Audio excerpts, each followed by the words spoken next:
This time around, I think the table is set a little bit differently. First of all, because President Trump faced something that other American presidents really hadn't faced, which was a North Korean threat to the American homeland.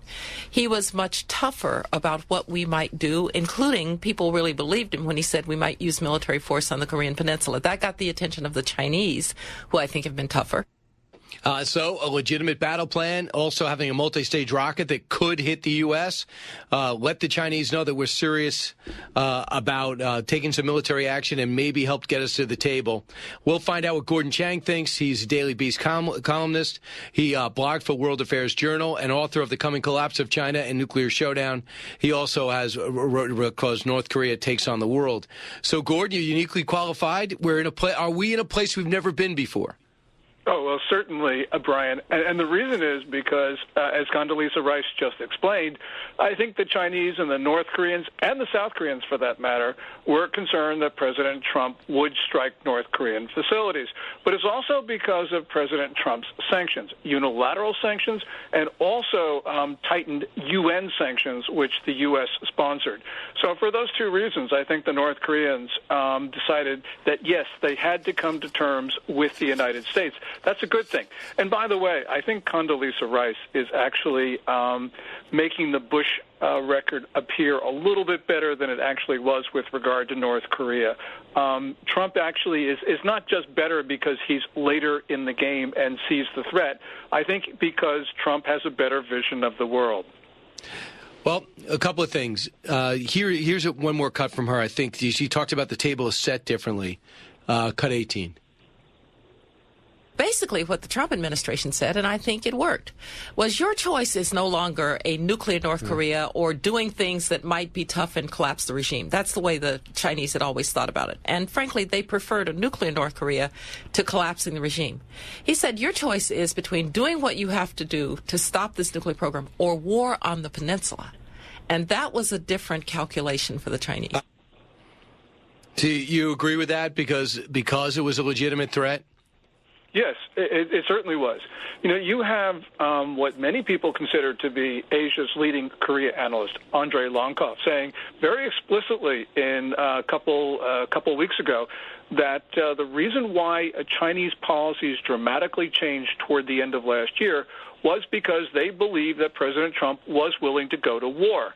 And that makes sense from all the reporting that we know, all the things that we have learned. So I believe that Condoleezza Rice is correct in that regard. What should be next? So are you against having this talk on the DMZ? I think the DMZ is a good place because if it's in the South Korean portion of the DMZ, which I believe is Freedom House, whatever Freedom House is? Freedom House or Peace House or just anywhere south of the military demarcation line, because that means Kim is going to territory which is not his own. President Trump shouldn't go to Pyongyang, of course, and he shouldn't go to the north side of the line for the talks. If President Trump wants to walk across the line like President Moon Jae-in of South Korea did, I have no problem with that. But the DMZ is not a bad place to go. So why do you think Kim did this, and what did you think he got out of last week? Well, last week what he got out of was a lot of favorable publicity in South Korea, a little bit of euphoria, which will last for a month or two. But also, I think what Kim got was pledges, and I'm sure we don't know about all of them, from the South Korean president about supporting the North Korean economy. We do know that Moon Jae-in, who is very pro-North Korean, by the way, we know that Moon has set up a working group to figure out how to shovel money to North Korea and not violate UN sanctions. I'm sure there were all sorts of other discussions that we would not like to have heard. And so, you know, at this particular time, Kim needs sanctions relief. He knows that he's got to go to Trump to get it, but he thinks that he can probably leverage his relations with South Korea against the United States in this regard, undercutting our tough position on these coercive measures. Former CIA Director Michael Hayden just told me, watch it. They have a total different vision of what denuclearization is than we do. They will never give up their program. What is your thoughts, Gordon Chang? One would never want to disagree with General Hayden, but Yes, it's true. The North Koreans will never give up their nuclear weapons program under the current set of incentives under which they operate. President Trump can change those incentives. So I've always thought that this is not a Kim question.